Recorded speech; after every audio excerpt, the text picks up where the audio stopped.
On no map, in no tourist guidebook, and on no web page are references to some caves I once stood in awe of. They were hundreds of feet above the ground, cut by nature into a wall of stone. They were on some back trails off a dirt road in the south of France. We would never have known they were there without our friend who lived in that dusty region of Provence. We were taking a walk to a quarry, and she stopped us and said, "You see up there, those holes that look very small?" They were spread out across the stone face, maybe 200 meters of rock. "The monks lived there," she said. It turned out that in the 11th and 12th centuries, monks left nearby monasteries to live alone in caves separated by hundreds of feet of stone and sheer face not even a rock climber would take lightly. No one is sure how they got into those caves. No one's sure what they lived on, how they lived, but the idea was that isolation would enhance their spiritual lives. I imagine hours of prayer and reading and solitude which would breed peace and tranquility among the regular chores of the day. Some days that sounds really good. Get me to the cave dwelling, I say. The root word monachos means alone or solitary. In the beginning, it stood for the ascetic who was not married and lived alone. Cenobites or monks did not use this word in the beginning, preferring brother. However, monachos quickly acquired a deeper meaning. It meant a person who is one in his inmost being, a person united within himself, a person with a single gaze, a single desire. I'm sure throughout history in the Christian church and in other faiths there have been these urges to be alone. Every encounter with God in the Bible happens like this: on the Mount Sinai, on Mount Horeb, in the desert, the Holy of Holies sanctuary temple. Rarely does God appear in the tomato stand next to the old guy who runs the biblical version of Uber. God appears in solitude. The vision quests of the original people of the Americas, the walkabout of the Australian Aboriginals, the mountaintop of the Buddhist monk, all seek the same thing, if not God of the Bible, the grounding of the spirit world, not easily found in the marketplace or the hustle-bustle.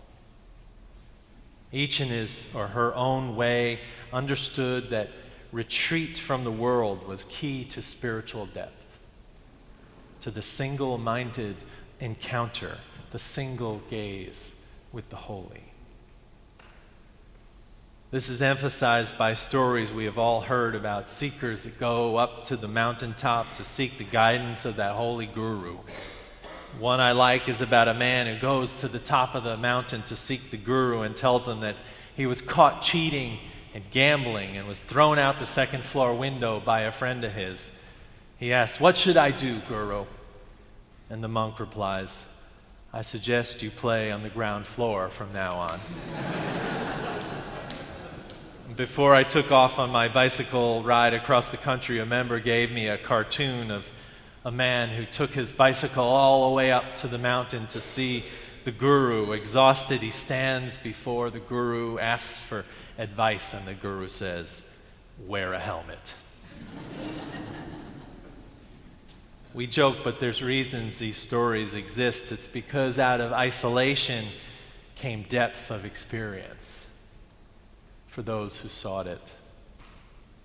The only problem with that theory was and is that isolation often leads to a self-created reality that can have us lose perspective.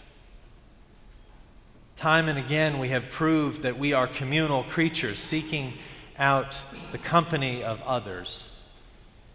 In the same era of the cave-dwelling monks was a boom in monastic life. And monasteries were also places of learning and medical care and gatherings. Communities would come together at monasteries for feasts and festivals as monks represented peace agents and healers of the soul and the body. Monks themselves had the best of both worlds, solitude and community. The point is that we might crave isolation. Some of us crave that more than others. We also crave a community of souls, something to be part of. And that is, I think, the deeper need. We highlight this by neighborhood identities and community gatherings.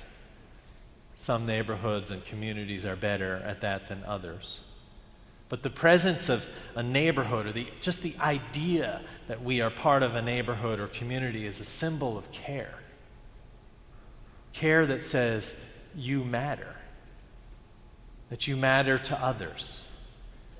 That we are in this together. Care that says, when you stumble, we are here to catch you.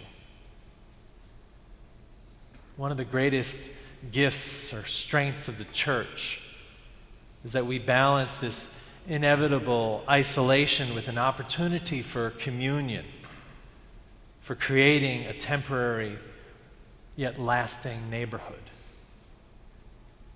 Whether it's just for this morning when we ask you to greet someone near you, or whether it's in a group or in service to this church that goes on months and even years, the opportunity for communion changes our lives beyond belonging, which Aaron spoke so eloquently to last week, to caring. The opportunity that we will care for each other is one of the greatest gifts the church can give. Within that opportunity, we aim to promote the core principles of care, which look like encouraging you to show up, practicing compassion, not pity, fostering friendships, and making room for truth-telling. All this is done in an increasingly isolating culture. I can't tell you how many people tell me they feel lonely. They don't know how to make friends. They don't know how to start connections. It turns out that researchers are calling this the age of loneliness, where it's estimated that 1 in 5 Americans is suffering from a persistent loneliness that doctors say can lead to heart conditions and depression. Research is telling us that feelings of loneliness is like a warning system, like a hunger pang, warning us the food is running out. The loneliness warning system says we have to enhance our chance for survival by coming together. A study at the University of Chicago suggests that loneliness provides a motivation to reconnect with others who help protect us from predators and provide other spiritual and survival benefits. They are also saying that with all our new technology, we may be spending more time feeling connected while we are not really feeling the benefits of connection. And above all, the prevalence of this technological shift toward social media and so-called connections doesn't help us break down prejudice. It helps us objectify and solidify prejudice. While we see more and more, we are hardening our hearts toward one another because we are reinforcing stories that we are telling each other that block out the truth and perspective. That's the reason, or one reason, the church is so important. Because it gives us a chance to care and the perspective to get out of our own way. I want to tell you about a woman in this church who joined just a few years ago and died recently. She's on my mind today because from the first day she was here, she engaged me with thoughtful responses to sermons and invitations to real conversation after worship. At some points, I wasn't really sure who was the minister and who was the parishioner in that setting. diagnosed with an aggressive cancer that would kill her a few days after I visited her in the hospital. During that visit, she ended it asking me about how my teenager was and if I had exercised that day and how my dad was doing. It was who she was. But it struck me that that caring business wasn't just a one-way street in that moment. That it wasn't just my job alone to be a super caregiver in this system. That even in her last hours of life, she was reaching out to me because it helped her spirit. It took the focus off of herself in an incredibly difficult moment. It was who she was. Not all of us can do that, but I think she highlighted for me once again how in giving we receive, how in caring for another and breaking through the isolation of our perspectives, we are enlarged and our joys are increased. She reminded me of the story that Aaron read today by the Baptist minister Gordon Atkinson. A story about a woman so thoroughly damaged by a damaged man that she could have turned her back on life and hope. But instead, what happened? The church was there. Not our church, not even our version of church, but the church. Somehow loved her into the thought that praying for her father was a good thing.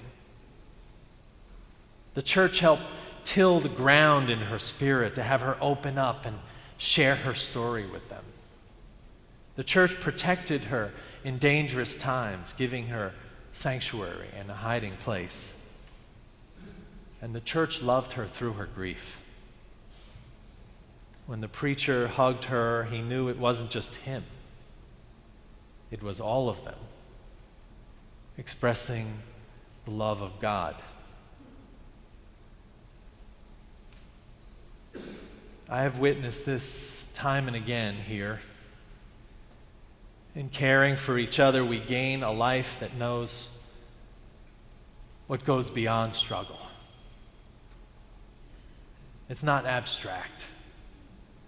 It's not like watching the news or looking at things on social media. It's real human participation in life.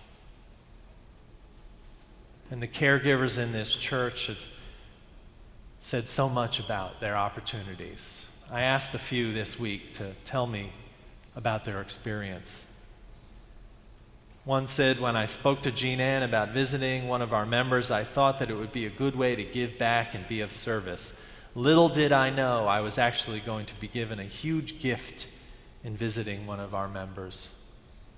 When I visit, I often leave feeling that the time I've spent was a gift.